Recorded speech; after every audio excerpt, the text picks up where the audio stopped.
Good morning, everybody. Welcome to the post-Thanksgiving version of the CFB DFS Masterminds, brought to you by Win Daily Sports. I'm Dave Gloeckner. This is Joel Schreck. We're going to go over the whole Week 14 slate.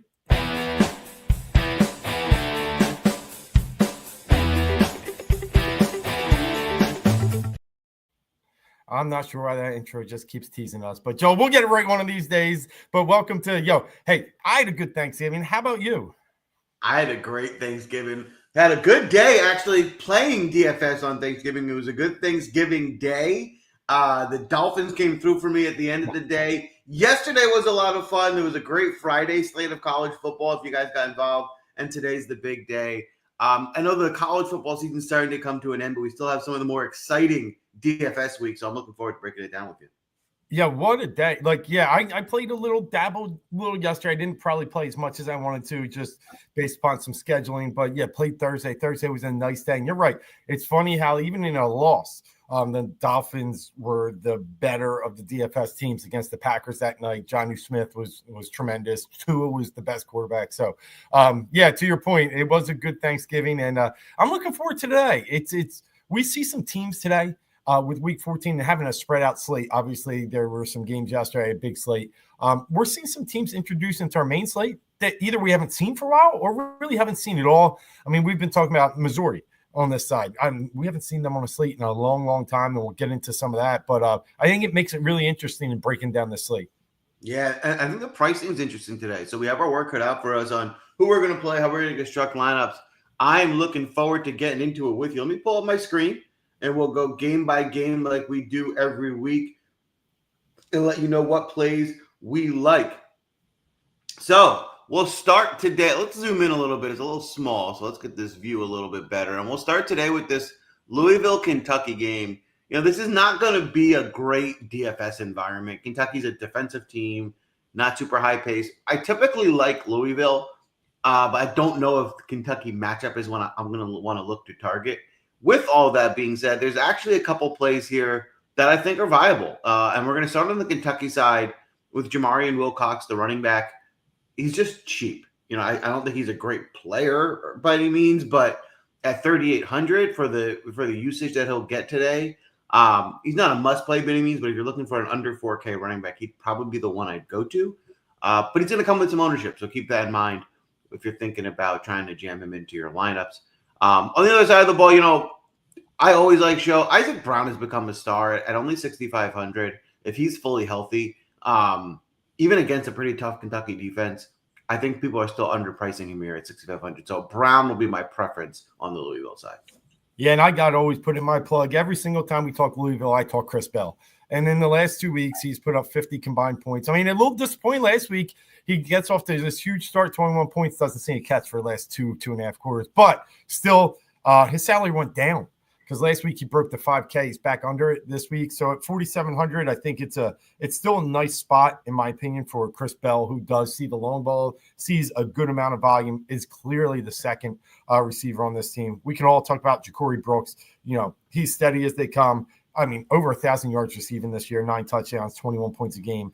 I think 7,300 is a decent spot, a decent price. Problem is, like you said, it's not just Kentucky's defense; it's the pace at which Kentucky plays. We're not going to have the typical Louisville, fast-paced back and forth and get 12-plus possessions. It's going to be a slower pace. So, just take that in mind, because if you're going to go Brown and Brooks, I probably don't pair the two. I'm probably going to look to just get 1s and 2s out of this lineup at the most. Now, to your point, Joe, I do like Wilcox. I'm just curious what they're going to do with Sumo Kangbaye. He definitely got the less carries, but was the number one earlier in the year. So it's just for that 3,800 to play right, I think he's got to get in the end zone. That's all I'll say. And it's very possible he could. And then on the other side, Louisville's been one of those teams you can attack through the air. So Dane Key, I think at 4,900 could be a decent run back if you want to get a little bit of this game. Dane Key is an NFL-type receiver. He hasn't got a lot of the value. The quarterback stinks. But versus Louisville, you can. There you have it. All right. South Carolina, Clemson. Should be a fun game. Another one. South Carolina's pace is typically slow. They want to run the ball. Not a must-target DFS spot. Now, the Clemson team's a little bit tougher, too. I'm actually, not going to be all that heavy on any of the South Carolina side. My preferred target in this game is going to be Phil Maffa, the running back at Clemson. He's their go-to guy, 6,500. If you're looking for a guy with a lot of upside who can break the slate, under 7K, Maffa does have that upside. So he'd be my priority.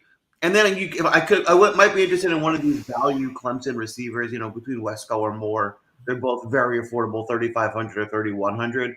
Again, high risk here. These both could flop out, but Wesco can certainly catch a big play. One big catch, could basically get you there at 3,500. So if you're looking for a value, cheap 3K receiver, one of the Clemson guys I'd consider, but my favorite play is Maffa.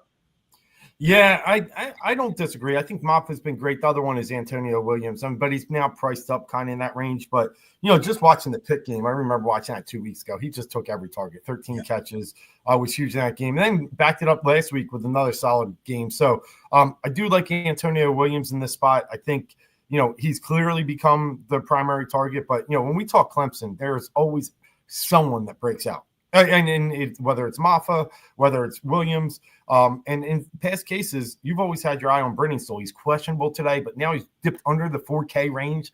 I mean, at 3,600, if he plays, he's had 2 or 3 really big games. So somebody on Clemson, you already mentioned Wesco, which I like. I think I would keep an eye on playing one of those sneaky receivers. From Carolina side, yeah, I think it's Sanders and about nothing else. I do like the quarterback here because he runs a decent amount. Clemson, okay against quarterbacks this year, but in the last 4 games, he's averaged 14 carries a game. And I'm talking to Lenore Sellers at 7,100. I think it's a decent value, especially Clemson has shown that they can play a little faster pace this year. So for me, on the Carolina side, I'm more interested in quarterback rushing. Boom. All right. Tennessee Vanderbilt. This is another one where I think this is going to be a good game. The Vanderbilt team is proving to be tough. I don't think this is an obvious must-play fantasy spot. I don't think this is going to be a super high-paced game. From a fantasy perspective, this Tennessee defense is pretty tough. The best player on Tennessee is Dylan Sampson. 9,200, he's priced up. Certainly would be okay with playing him, but I think there's some other guys I'd rather roster as my top guy. But Sampson, I certainly think could get you there. I believe they've really dropped his price. He was getting priced up in the high 8K, almost 9K range to start the year. He hasn't been great, but now at 5,500, I think you can consider him. I mean, they should be able to score some points in this game. If he throws a few in, he can certainly get you there at 5,500. Yeah, I think Amy Oliva is a really good play at that price today, and I'm going to pair him up with Squirrel Wright. I just don't understand. He's down to 3,300 now. The Squirrel, just only 2 touchdowns on the year, but has actually started to become a little bit more consistent the past few weeks, averaging about 11, 12 points a game last 3 weeks. So at 3,300, I mean, the volume that he could get, I mean, he should be their number one. It really intrigues me in this game against Vanderbilt, who isn't great against receivers, by the way. They allow almost 240 pass yards per game. On the Vanderbilt side, I mean, you already talked Sampson. Sampson's in play for me. We'll talk about running back university at the end of this when we go over this, but Sampson's in that group. Is Eric Stowers. He's the tight end for Eli Stowers, for Vanderbilt. He's a guy early in the year that saw 3 games over 21, popped to 30. He's their main guy in the passing game. So Eli Stowers at 4,100. Tennessee does not rank very good against wide receivers and tight ends combined. So I like him at 4,100 as a run back. Yeah, I like Stowers as well. He's their top kind of playmaker on that offense. So at 4,100, I think that's a good price for him. All right, here's one that we're all going to be interested in. We're going to head over to this West Virginia Texas Tech game. And as we know, if you've been following the show, Texas Tech is a defense we want to target. They're not very good on defense. They run a fast pace. It's a great game environment for DFS. And as you know, we like Garrett Green for DFS purposes on West Virginia's quarterback. He runs the ball. He can throw the ball. He can make big plays. It just seems like an obvious spot. He's going to come with some ownership, Garrett Green, because it does seem like an obvious spot. But at 7,600, I just think he's worth it. It seems like too good a spot for Green to ignore. So Garrett Green is probably my number one play at quarterback today. And you can pair him with, my favorite guy to pair him with is Hudson Clement at 4,800. He's the go-to guy. He kind of catches the big plays. I think this Texas Tech defense is a spot for him to have one of those big games. So I'll pair him with Clement. You don't really have to pair him with anyone else. I don't think I will. The only other person I'm really thinking about would be Cole Taylor at tight end, who has been involved pretty frequently in this offense. He gets a lot of targets. Less likely to get a big play, but he's more likely to have a higher floor, maybe get 4 or 5 catches out of the game. On the other side of the ball, it's the usual face of Texas Tech. I like the receiving. Josh Kelly, the top guy against West Virginia, who's a very poor pass defense. I think one of these receivers gets there. If you want to go value, Caleb Douglas I like a lot as well at 4,800, who's also been one of the go-to guys. And then Taj Brooks at, he's 10K, you got to pay up. But and what I think is going to be a great game environment, I'm going to want to get exposure to these teams. Taj Brooks will certainly be in my player pool. Yeah, I mean, you talk about, how bad Texas Tech is. It's hard to fathom defensively how bad they are, but they're in the bottom, 10 in both rushing and passing. You can do whatever you want. Whatever you choose to do, you can do it. And we've seen that, and we've seen, their games, total games become winners, their game environment. So this is one that you really want to get in for sure. And it's also one, I'll be honest with you, that you may also fade. So, I mean, if you're playing multiple lineups, you get away from the public on this one, you could. But for this case, I will be playing it.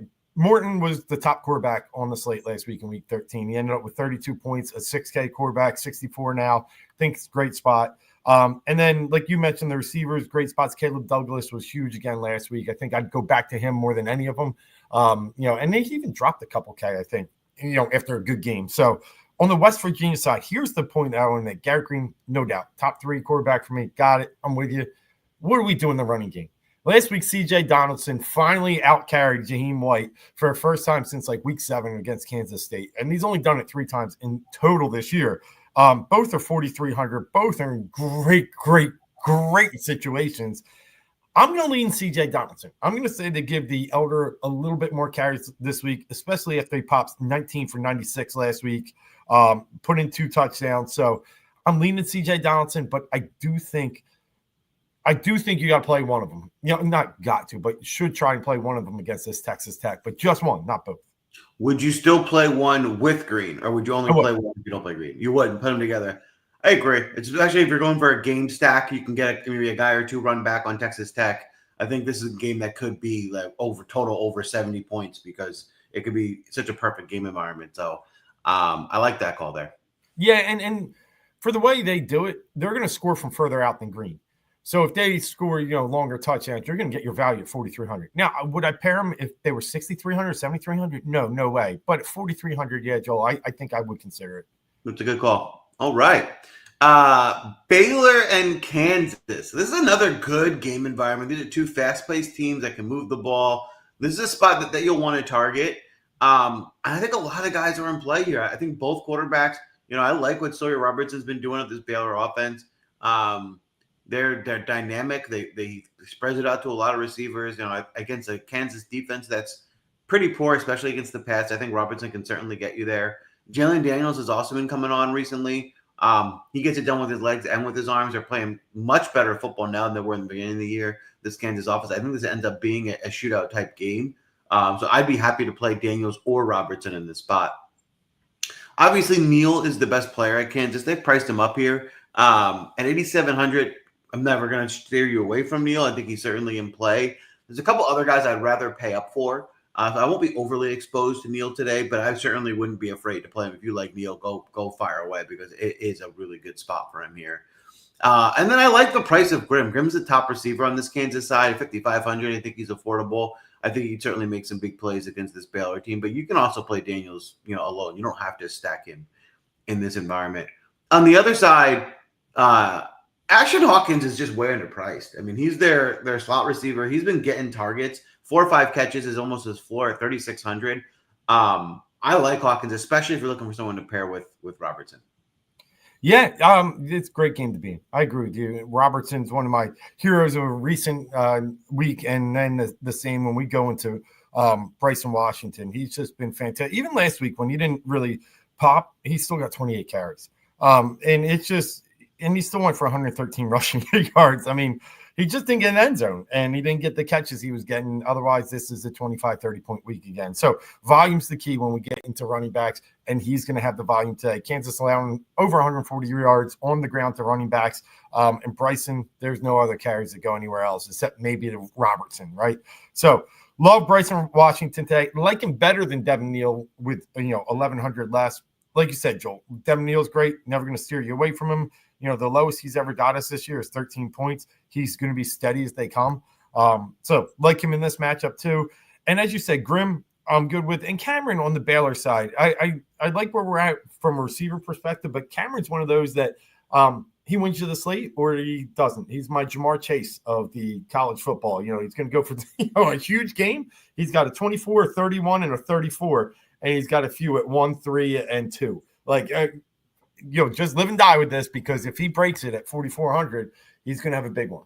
Yeah, and the 4,400 is so cheap that the upside, if he gets one of those big days, will easily outweigh the price. So it's certainly a good spot there. All right, Michigan and Ohio State, the rivalry. It will be a fun game. Yeah, you really can't trust Michigan's offense for DFS. Especially against Ohio State. You just can't. They can't be trusted here. The only guy that I could even maybe consider here on Michigan is Loveland, who is questionable. Yes. And at 5,600, I just don't think this is a spot that I want to get too much exposure to. The way I'd be targeting this game is probably Jeremiah Smith, Ohio State's best receiver. Michigan's better against the run than the pass. They're probably going to make Ohio State pass. I think Ohio State finds success through the air, and they go to their top guy, Jeremiah Smith. So that's going to be my number one target. I'd consider Carnell Tate. He came on recently. They seem to be getting him more involved at only 4K. He could be on your radar as well. But other than that, I do think Ohio State wins the game, but you don't need to be overly exposed for DFS purposes. Yeah. I thought Smith was going to be the guy last week, and it's tantalizing the way Ohio State does this, because Igbokwe gets nothing, then comes back and has a huge game, and then Smith gets almost nothing. So, we look at Igbokwe, 4 points, then goes to 21. It's almost like they know who to feed when they have a bad week. So I'm with you. Jeremiah Smith, great spot. This is the cheapest he's been since week 1, by the way. He hasn't dipped below the 7K range since his very first game as a freshman, and he had a great game then. So I think it's a great spot, a cheap spot. You can attack Michigan in several ways. Most like to do it through the air, as they allow over 220 yards. Wide receivers are not good against. Rushing, they're a little tighter, so I'm probably going to get off the Ohio State rushing game. And I'm with you on Loveland. Like, I find a way he's going to play. It's Michigan, Ohio State. And the notes are he's trending in a good direction. And if they got to do anything, they got to feed their best player the ball. So, even at 5,600, 20 is not out of the possibility here. It's just such a tough spot for points that I'll probably lay off. But if you like anybody on Michigan, it's Loveland, I think. I'm for sure with you on that one. All right, as we move over to these afternoon slated games, we'll start with another great rivalry, Bama-Auburn. Should be an exciting game. I don't think the way these two teams play, I think there's a world where this could be a higher scoring game than even the over-under says. I think this could become a shootout just because of the nature of the rivalry. I think these are, normally these are two defensive teams. They're not really two defensive teams this year. I think both teams are especially Bama is better on offense. Auburn, questionable, but Auburn's offense is coming along as of late. Specifically, I like Cam Coleman, their top receiver, at 3,900. He is very underpriced, and he has really come on as of recently.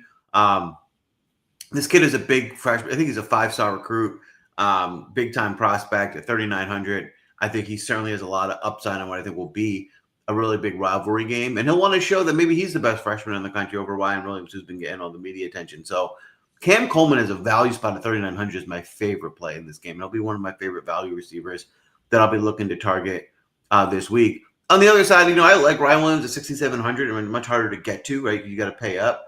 I actually think I'd prefer Jeremy Bernard at 4,100, Alabama's second receiver, who's also been pretty involved in this offense. But you get him at a much better price here at 4,100.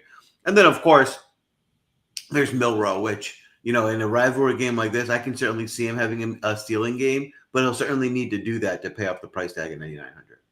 Yeah, I there's been some really, this rivalry is fantastic, one of the best in college football, and there's been some good trash talk going back and forth this week, and I think we're gonna see some more explosive plays in this game than we're accustomed to. So I'm with you. I think this game environment is sneaky. Coleman's just such a great spot these last 2 weeks, and if anybody paid attention to Auburn last week, yes, they lost in I want to say triple overtime to Texas A&M. But it was just one of those fantastic. They won, actually. I'm sorry. It was one of those fantastic back and forth games. And Coleman had a huge game. So did Hunter. Lambert Smith was solid too. But the difference between Lambert Smith and Coleman at 1,500 salary, you got to go Coleman. 39. It's just a beautiful spot. I think Hunter's in a good spot too for Auburn. I worry about Thorne, even though he's been better of late. But those are his best 2 games of the year. The last 2, excluding one against a Division II team. We've seen him benched. We've seen him throw 5 picks. So it gets a little. I don't know where I'll go with Thorne, but I think I'll just focus on those other position players. I want to say one thing about Ryan Williams. They came out and started talking trash on him this week. And they say he's not good. All he is fast. He can't play football. And I feel like that's just danger. You're just lighting a fire. This kid's been quiet of late. He came on strong, quiet of late. I do like him today, Joel. I think the big spot. I think Milroe has a big game, but 9,900, I'm not willing to really go up. I think we've got so many other quarterbacks. But 6,700, I'm willing to test Ryan Williams. Wow, don't poke the bear. I like it. We'll see how that plays out. But I'm with you on that. I think that could be a good spot for him. All right, Arkansas, Missouri. This is an interesting spot. They've wildly mispriced Brady Cook at 4,900. Yeah. Listen, he hasn't been very good this year. He hasn't really had many big games, but 4,900 is really low. I mean, if you remember, the start of the year, they had him priced up at like 8.8, 9K. To have him now under 5K is wildly low. Against Arkansas, if there's a team where he's going to have the ceiling game, this is it. Arkansas is a pretty good run defense and a poor pass defense. So if there's a spot for Missouri to beat him through the air, I think this is it. And don't forget, he's throwing to one of the best receivers, if not the best receiver in the country, in Luther Burden. So if you're going to play Cook, you're stacking him 100%. I'm putting him with Burden every time if I'm playing him. And you can easily afford it because Cook's only 4,900. So I like this spot for Missouri. I like this spot for the Missouri passing game. I really like Burden today, but I will stack Burden with Cook in some spots because of how cheap Cook is. And then on the other side of the ball, Taylor Green has been a mixed bag. We've seen the spots where he can run and throw, and he has these ceiling games, and we've seen spots where the team shut him down. So you got to stomach the risk with Taylor Green, but I think this could become a shootout type of game, and they might need to rely on him. You also might buy into the narrative that for a few weeks where he was putting up duds, he was hurt, and he's getting healthy now. So if that's the case, you might see a better showing. I like Taylor Green. He checks all the boxes you want from a fantasy perspective. I think this could also be a really good spot for him against Missouri. Yeah, no, I do. And everything you said on Missouri is spot on. But I will say, Burden might be number 1 on my receivers this week. He's 5th overall in salary, 7,100. Joel hit it head on. He is probably the best receiver in the nation. And you probably haven't heard much about him this year just because of Missouri's struggles. They started in the top 10, and they just aren't clicking offensively unless they play a team like UMass, which, by the way, is a joke that they're even on the schedule. But, yeah, I like Burden. I think it's a huge game. Arkansas is so bad against the pass. It's just so bad that I think – and then Warren's checking in. He feels the very same way too, going for 25+. I agree. And at 7,100, you get to 25, you already paid off your value. But this could be a 30+ game. From Arkansas's perspective, I'm with you on Taylor Green. Yeah, you just got to – I don't know. Like, I think I might play him a little bit here or there, but like you said, it's just so risky for me that I think I can play some other areas. But one area, I do like, and it's another one that's similar to Taylor Green, but Luke Haas at 3,100, the tight end, hasn't been great, but he always gets a couple catches. At 3,100, and he plays like 80+% of snaps. Having someone on the field that much, I mean, you just need him to get 10, 12 points, and you're rocking and rolling. So just don't ignore him. I'm not saying play him, but don't ignore him. If you fall into a spot where you want to play a little run back here with someone sneaky and cheap, I think Haas could be a guy. Yeah, at 3,100, he doesn't need much to get there. And for someone on the field as much as he is, that is a sneaky, almost minimum priced option. All right, Arizona State, Arizona rivalry day. Another fun game here. This Arizona State team is for real. They're a tough team. I think they're going to handle this Arizona team. And this Arizona State team has a lot of weapons. Starting with Scatabo, who is one of the best backs in the country at 10K. He's really priced up, but they're getting him the ball 30 times a game. And this Arizona defense is not good. His floor is high, and it's 25-point floor probably on this spot with a 40-point ceiling. If I'm going to pay up for someone, I think Scatterbo is my preferred spot because it's hard for me to see him not getting there today. But I also like Jordan Tyson, who is 6,700, but he has really come on. They really feed him the ball. They throw to him a ton. I think Tyson could have another big game. I won't stack them. I'll only play one or the other. But I think I want to get exposure to one of these guys on the Arizona State side. Yeah, I like that approach. Tyson's my preferred just because of the salary. I mean, you're almost 4K last 3,500 and 36 catches last 4 games, 9 a game. His targets are obviously in double digits in those games. He's just been so good. I talked Scatterbo last week, and he ended up, versus a tough BYU run defense, being the 4th highest running back in that group of great running backs. So he's always in play. It's just that like you said, that 10-1 line, it's tough. It's tough to swallow a 10K player when they're taking up 20% of your salary. So, I mean, I'm not saying don't use him. I think if Joel's on point here, he has the best matchup of anyone up top today. I just probably prefer Tyson, and I would split them, like you said. There are some rare circumstances where I'll play them together, but I won't play the quarterback with them. And then I'm going to have to get some cheap in some other areas. From the Arizona run back side, it's just amazing to me that, I know McMillan's great, right? But, 8,600 when he's compared to a guy, Tyson, that is getting way more volume. I mean, Tyson on the year is 958 yards, 9 TDs. McMillan's 1,200 yards, 7 TDs. So they're very similar. 2,000, I just think it's too much to pay for McMillan in this one. But again, the run back is potential here. Arizona State's not great against receivers. If I did play anybody, I kind of like Fafita. I mean, I just think the kid's got a little more in him than he's had all year. He's been playing better, but you got to worry about blowout here. So I'd probably lean on the Arizona State more. All right. Another fun game for this afternoon. As we keep going here, we got Cal SMU. This should be a really great fantasy environment for today. These are two faster-paced teams. California, Cal not great against the pass. There should be a good environment to target. Problem is, both of these teams spread the ball out. There's not a go-to target on either side. So you'll have some plays that you can go to. You just have to make sure you hit the right one. I'll start on the SMU side. Jennings absolutely in play at quarterback. But I think my favorite play on SMU is Brashard Smith, who has been their go-to playmaker at 8,100. I think the price is fair. I think if there's one guy on this team that's going to score 2 or 3 times, Smith would be the option from SMU. In the receiver room, they really spread it out. So I wouldn't, say you have to prioritize any of the receivers. But my favorite one is Roderick Daniels, who's been coming on more recently. I'm pretty sure he's a freshman. He's a big-time recruit. But he's a big play guy. So they'll hand him the ball. They'll throw him the ball. At only 3,900, I think he's affordable enough if you're looking to get exposure to this team. That's where I would look. On the other side of the ball, I think I'd want to start with Mendoza. I think the passing game on Cal is where I want to target, especially against this SMU team that can be beat through the air. The issue with Mendoza is he really spreads it out. Any of these guys could get the ball. It's not one guy that they're feeding targets to.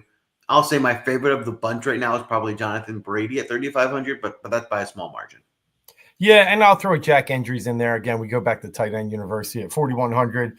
He's their steady guy getting 48 catches this year. He's their volume guy, just not scoring touchdowns. So I'm with you. It's hard to figure out anyone to catch passes on either team. Roderick Daniels has been probably the better one of late for SMU. You mentioned him. He's solid double digits in 4 straight games. But yeah, it's Brashard Smith. It's just he's the high volume guy. Again, at 8,100, I think it's a great spot. Cal not great against the run, decent. And then, as you said, the quarterbacks I think are both in play.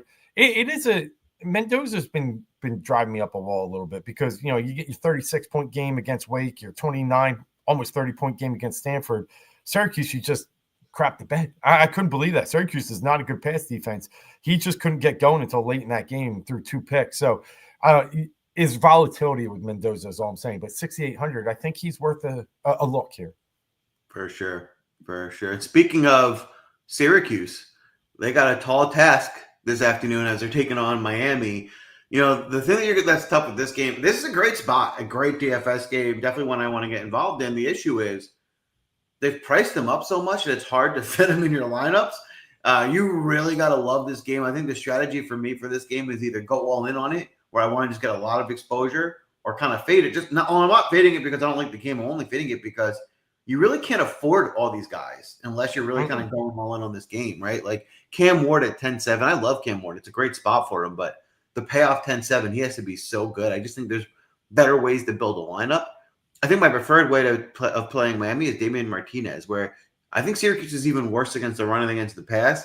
Damian Martinez, 5,500. He gets enough carries. They've really priced him down. He's been in the 6K range all year. To get him now at 5,500, I think that's how I'd want to get my exposure to Miami offense through the one game against the Syracuse defense. So I like Damian Martinez a good bit on the Miami side. On the Syracuse side, I think this is going to be a really good game. I think Syracuse is going to keep it close. I think they're going to score points. LeQuint Allen is certainly in play. He's their top guy. 8,400 is a bit pricey for him, though. I'm not saying you can't play him. If you want to spend up and you really believe in him, he's certainly in play. But my preferred target here, I think, was Oronde Gadsden, the tight end on Syracuse. He's the NFL talent. I think he's the best player in this offense at 5,200. I think he's going to give you some upside. Yeah, I'm a great game environment. We've loved both these teams all year. It's hard with Cam Ward, like 10-7. Like last week, we talked about how great of a spot he was in against Wake, but probably very hard to play. Getting close to 40 to pay off. Like we go back to Morton, who led with quarterbacks. He was 60 some 100 last week, got 33, 34 points. So he was like almost 6-7x. I mean, you're asking a lot from Cam Ward is what I'm getting at. And last week he ends up with 26 on a kind of off week, but it's still a good number, but not at that salary. And I think we're in the same situation. So I'm with you on Damian Martinez. Steadily been getting relied on more. They were, pretty much all passed during the beginning of the year. He's steadily, getting more carries, 16 last week at that price, 5,500. Love it. I think LeQuint Allen is good because I just go back and I think about the game that Miami lost against Georgia Tech. Jamal Haynes goes nuts early on, gets hurt, can't come back in, and then they just run the ball the rest of the game. So you can run on this Miami team. And if we know Syracuse runs, they run with Allen, and they run with Allen, and they run with Allen. So I like him. From the Miami side, just keep an eye on the secondary receivers. Obviously, Restrepo's great. Not going to tell you not. But George has been the better receiver the past 3-4 weeks at 5K. I like George. And I also like, he just plays a lot. He hasn't blown up yet. But Sam Brown, he's had 1 or 2 good games. He's always going to get you a couple catches. At 3,500, he just needs to turn one of those couple catches into a touchdown at 3,500. So look at those. We're always talking about Horton. We're talking about the tight end. But I like Brown and George the most today. All right. Last game on the slate today, Notre Dame USC. I think this is going to be a fun game to watch. I'm excited for this game. I do think there's some spots from a fan's perspective we can look at. I think this is actually a really good spot for Riley Leonard at 8,700. He's the whole offense here for Notre Dame. He can throw, he can run. They're really getting involved running the ball. This USC defense is pretty bad. And I think Notre Dame handles them here. So Riley Leonard, I think, is in a spot where I think his floor is pretty high, right? It's hard for me to envision him getting below 25 points. I think he probably gets you to 30 just by rushing the ball. So Leonard definitely in play for me. You definitely do not need to stack Leonard. You don't need to force a receiver. They don't have a big passing attack. So, I would probably lean to just playing Leonard solo. If there was one receiver I was looking to play with him, it would probably be Bo Collins at this point, who's been involved, but you really need him to catch a touchdown. However, at 3,200, he's so cheap that you can make it work if you're looking for a salary saver and one of these Notre Dame receivers. On the other side of the ball, the Notre Dame defense is pretty tough. I do think that USC kind of tries to keep pace here, and I think there's a bit of scoring to be involved here. So, Woody Marks is their best player. But I think I would lean toward the passing game. I'm not sure I'm all the way in on Mayava just yet, but the receivers, Zachariah Branch at 3,900 and Mekhi Lemon are the two I'd want to focus on. They're both slot receivers, and they're the guys that get involved. Branch is coming on more recently. Lemon has really been the guy. So if you're looking for a value play, be one of those USC receivers. Yeah, and let me you hit everything on the head from Notre Dame. Let me just say buyer beware on Jeremiah Love. It's just, for me, he has 16 touchdowns this year. All right. This is the first time he's been priced up at 7K. He's normally in the 5s and 6s because he only gets about 10. He got 7 carries last week and went for 35.6. I mean, I just don't see it being consistent enough at a 7K price tag. Beautiful when he was in the 5s, right? At 7K, I just feel like he just doesn't get enough touches to pay off here. So buyer beware. I'm more Riley Leonard and nothing else on Notre Dame. Like Joel said, if you take a crack on Bo Collins or even Great House at 3,100, okay, they just got to catch one of those 1-yard touchdown passes and you'll feel pretty good. USC side, the receivers are cheap enough. Woody Marks is great, but again, against this Notre Dame defense, no. Zachariah Branch has been good this year at times, and Mekhi Lemon too, both 43 and 3,900. I'd say it's worth taking a flyer if you have one of those, spots left in your roster where you're building around a 4K guy. But I wouldn't get too heavy in this game. This game's a 1 to 2 player game at most in your lineups. All right, there you have it. A lot of fun to be had today. Definitely hit the right game environment. You should make some money. Before we get you out of here today, we will give you a couple of our Underdog fantasy picks. Get on Underdog. You can pick over-unders, fantasy points, yardage, you name it. Dave, I'd love to start with you. Who are you targeting on Underdog today? Yeah, and we did pretty good, right?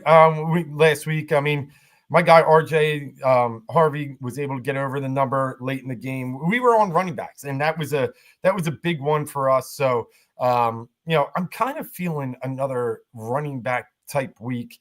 And with that, we always got to look at our guy Taj Brooks. And I think in the West Virginia game environment here, I'm going to lean to have Taj Brooks go over his combined rushing receiving yards of 163.5. It's a lot. I get it, but I just think it's a great game environment for him. So I'm going over Taj Brooks this week. I like it. And they really do give him the ball a lot. So he'll get the touches to get there against a pretty poor West Virginia team. I'm going to go with Luther Burden. I'm going to go back to the guy we said best receiver in a really good environment. The over-under for him is 74.5 receiving yards. I think he gets there today. I think he has over 100 against a pretty poor Arkansas defense. So Luther Burden for me over 74.5 receiving yards. That's good. I love the Burden. We talked about him earlier. What a great spot for him. And it's about time with Missouri. He's going to the pros, right? Let's get one of those big games before we get there. Now, I'm going to dip a little deeper in this, and I'm going to go to the big game of the night. And, we got Texas and Texas A&M. What a game last week with Texas A&M and Auburn. A lot of points put up in that game. And we never know quite where we're going to go with the Texas receivers. But instead, I'm going to stick with Quinn Ewers here. And I'm going to go over 1.5 passing TDs. I feel like, these two teams haven't played in a while, and they haven't played one this meaningful in, I think, 3 decades. So I think it's going to be special tonight. And I think we're going to see a very good game. The winner of it goes to SEC Championship, faces Georgia for a potential bye in the playoffs. So it's huge. There's nothing behind it. And playing in College Station at night is tough, but I think Ewers is going to be up to it. Give me him over 1.5 pass TDs. Ooh, I love it. Quinn Ewers, big game today. One more play for me today. I'm going to go with – I have a rule where I want to target the top receiver against Texas Tech every week. This Texas Tech defense is really bad. Hudson Clement is one of those guys who is the top receiver at West Virginia, but is not very consistent and doesn't get there every week. If there's a spot for him to get there, it's this one. This is one of the worst pass defenses in the country. The number is 58.5, which for him is very high. I still like it. I think he goes over 58.5 receiving yards today. Love it. Love it. So we're in some good game environments spread out throughout the day, which is going to be one of those days. I know sitting up here in the Northeast, in Jersey for both of us, it is cold outside. So it's a great day to sit back, watch some good college football, maybe get a few things done on the side and get ready for the holidays. But besides that, going to be a lot of great game environments, Joel. I'm very excited. I'm looking forward to it. I'm looking forward to just enjoying the day. And that's what we're going to look to do while winning some money and turn some screens green, because I'm very optimistic about our lineups.